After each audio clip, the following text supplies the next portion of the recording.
Because of the Epstein lists, the West is collapsing right before our eyes. All the conspiracy theories have not merely been confirmed, they have far surpassed every previous version imaginable.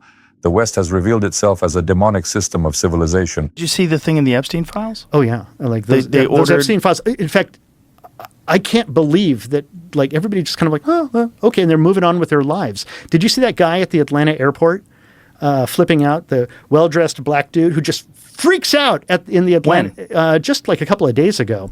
I saw it on YouTube, and I saw it on Twitter or X, and this guy's just freaking out in the Atlanta airport. He's like, I read the Epstein files. Like, all of you, you're going about your lives like nothing's happening. Look at, you're all zombies. And he's right. It's like Invasion of the Body Snatchers. Everybody is just numb to everything. Like, dudes, we had a global pandemic, aliens, all these like revelations. People are, eating babies. This is the guy. Files have been released, and all of y'all are acting normal. All of y'all. And there's a longer version of that where he's basically like, you're all acting like nothing's happening. Like, what the, you're all just pretending you're just drones going on in your normal lives. People are waiting for a condensed version that lays out all the facts. It's the people that are like really interested in reading all the emails. I think the Luciferians cast a spell on the world. And for real? Oh, absolutely. It's just like how vampires can't go into a house unless they're invited.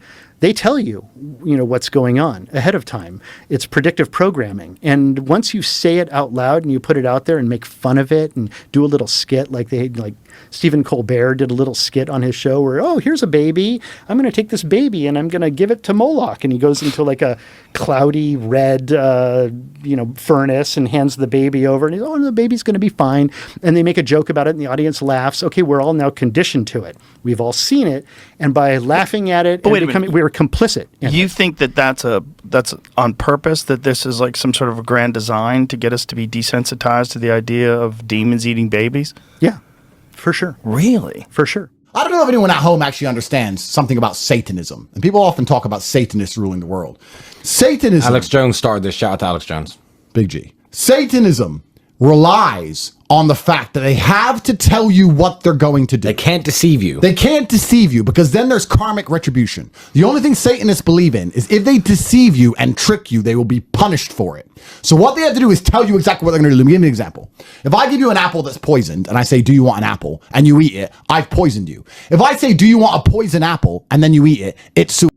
Therefore, I am not responsible for your death if I told you it was a poison apple. Therefore, I am not responsible for the decimation and extermination of your entire bloodline if I told you what I was going to do and you didn't do anything about it. If I sat there and told you what my intention was and you sat on your off the and watching football, then you deserve to die.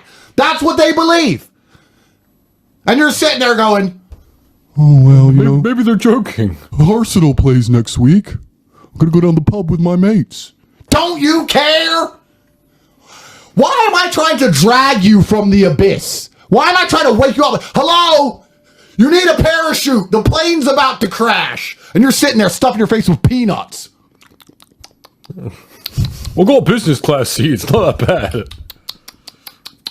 What's wrong with you people? They literally tell you what they're going to do to you. You don't even care.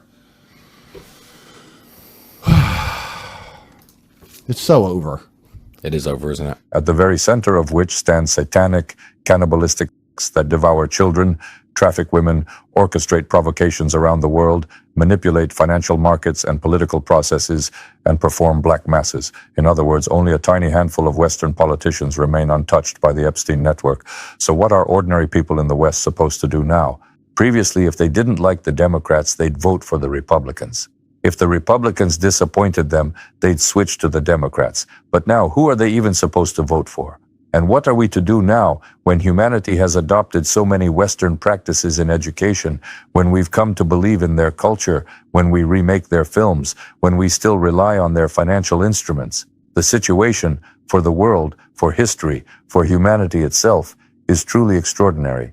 We are essentially living in a global state of emergency, an Ernstfall. No one any longer has guaranteed sovereignty. Law, rights, agreements, everything has been voided. And with elites tied to Epstein's island, that should come as no surprise. For them, there are no red lines at all. You see, this satanic elite can simply decide that Putin is evil, or that the Iranians are evil, or that Xi Jinping is evil, and then launch a nuclear war that destroys humanity. By the way, Epstein himself funded the construction of bunkers for that very elite. If tensions continue to rise and the collapse truly accelerates, if social processes start slipping out of these elites' control, because people are now waking up to the fact that they are governed by pedophiles and Satanists in every party and every regime, with only rare exceptions.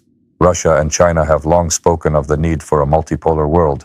We were ostracized and condemned for it, but now it is clear we were right. The West is the toxic core from which the rest of the world must escape, and a new, non-Western order must be built. In this historic moment, Russia and China have a unique opportunity to become the true beneficiaries of the total collapse of the entire Western system. And by the way, nobody's doing anything about it. We know what's happening. But that has to take, there has to be a person or some group of people. Yeah, like about 8,500 people. Yeah. That are manipulating the Colbert Show? That are manipulating everything. It's all an illusion. Like, reality as we know it is fake. That's the revelation that guy is having. And he's looking around and he's like, it's like Invasion of the Body Snatchers. Well, the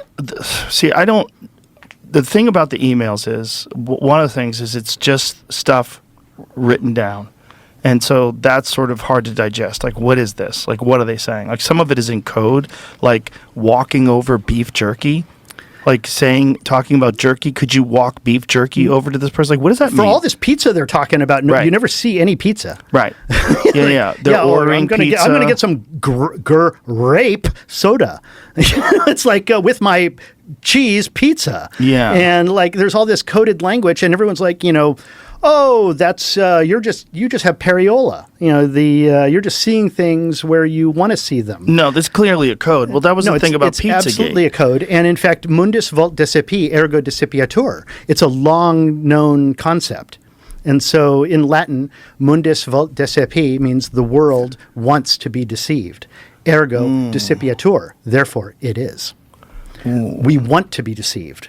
We don't want to believe the horrors that are actually behind the veil. Well, I think with the Epstein files, people are, because of these emails that have been released, people are just now starting to be aware of the bizarreness of the code and some of the things, like the facts. Like, let's just talk about the sulfuric acid. So this was like right after he was indicted in 2018. Yeah, I got to get rid of some bodies. Yeah. I got to dissolve up some bodies. What did it say he ordered? Like, let's like 8,000 gallons.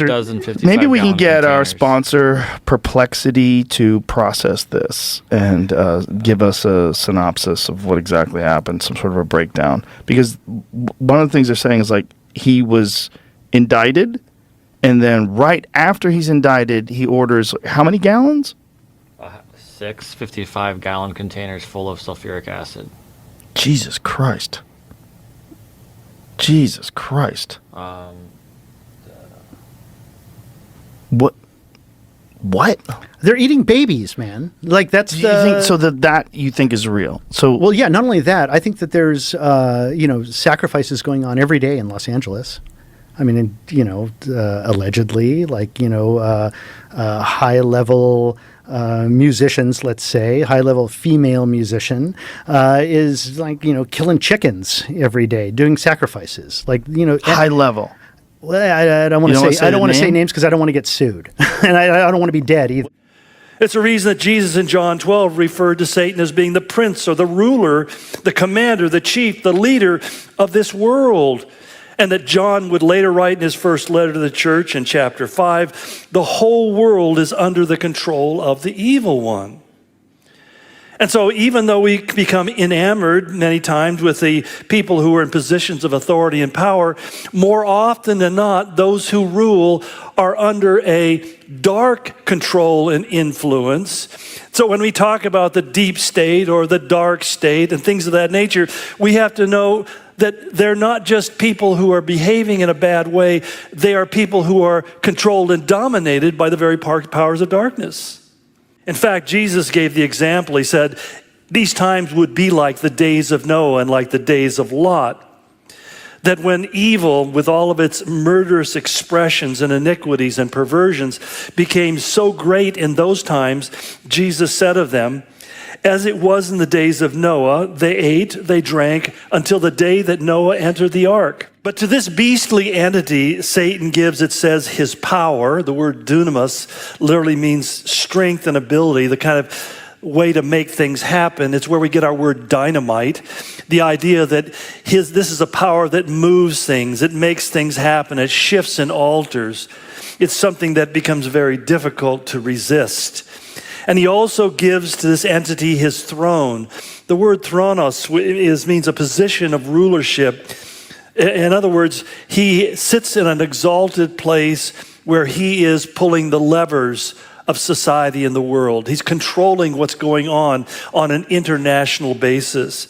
And then ultimately, he says, overall, the principalities, the things that John talked about, when he talked about having thrones, he talked about principalities, powers, rulers of the darkness of this age against spiritual hosts of wickedness. And it's only going to intensify, he tells us, because the great dragon and his angels are going to be hurled to the earth. And the evil one who has plagued mankind from the very beginning will be fully unmasked and will no longer pretend. He will move right into humanity's neighborhood. And that's why the angel shouts out from heaven, woe to the earth and the sea, because the devil has gone down to you and he is filled with fury because he knows that his time is short. But because God's judgment of mankind's willful wantonness and sinfulness requires God to give humanity a wake-up call. Which is kind of why Paul warned that one day the signs of the times of the end, that it's getting near, would be visible in the physical nature around us. He says in Luke 21, he said, there will be great earthquakes in various places. There will be famines and pestilences, and there will be fearful sights and great signs from heaven. There will be signs in the sun and the moon and the stars and on the earth, distress of nations with perplexity, the sea and the waves roaring, and men's hearts failing them for fear and the expectation of those things which are coming on the earth, for the very powers of heaven will be shaken. And if that weren't terrible enough, he even describes how within the community of men, in 2 Timothy 3, he said, evil men and impostors will grow worse and worse, deceiving and being deceived. We talked last time about the empire of the beast, this one world government that's going to come on and what it's going to look like. But also we have introduced to us is the great red dragon. As we previously studied, his identity, which actually he has endeavored, I believe, to hide, is really fully exposed at this point. I mean, being hurled to the earth, as it says 3 times over in the chapter, is the idea that he becomes up close and personal. He no longer is able to wear the disguise, as Paul said to the Corinthians, that Satan masquerades himself as an angel of light, but in fact, he becomes the most horrible being of darkness. He's given a number of different names that are really descriptors as opposed to just titles. We give names to one another based upon how they sound. That's why so many kids are getting such strange names. But these names are describing the characteristics of his person, that he is Lucifer, the light bearer, and yet instead of bearing light, now he just projects darkness. He's Satan, which means he's the adversary. He's always against us. He's the devil, means he is diabolical, quite literally, in the way he operates. That he's described as being serpent, like we see in the garden, the adversary. And it's interesting also, he's described here as being the accuser. But Jesus' favorite name, the one he used most often in the Gospels, was he called him the evil one. That he is basically evil incarnate. And it's interesting because in Ezekiel 28 in verse 15, where it describes him, he says, you were perfect, it says of Lucifer. You were really the epitome of God's creative beauty and grace and wonder.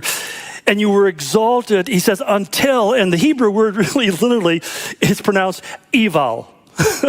You became until evil was found in you. It's where we get our English word evil. You were perfect until evil was found in you. In fact, he is mentioned so many times in chapter 12, 15 times the devil is mentioned. It's obvious that he is meant to be the central character of this chapter, that he is the motive force behind all of the evil events, not only in the end times, but throughout human history. And that's why we find him in the beginning of the book of Genesis, and that's why we find him again at the end of the book of Revelation. He is the motive force behind what's wrong in the world. Which is somewhat ironic because most people, including most Christians, do not believe that he really exists, at least in some kind of literal, personal form. They may say that he is a force or there's this evil in the world.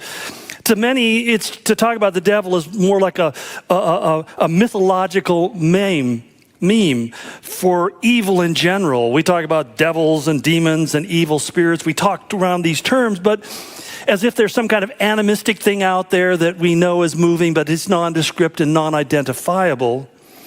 It almost becomes like a bad vibe. But that's where the good news comes in. If that was the end of the story, it would be very depressing. But that's also why the Bible refers to the gospel as the good news. Because at that very moment, within almost that same breath, it says this loud voice from heaven cries out, "Rejoice, you heavens and you who dwell in them." Because why? He says, because now has come the salvation and the power and the kingdom and the authority of God and his Christ.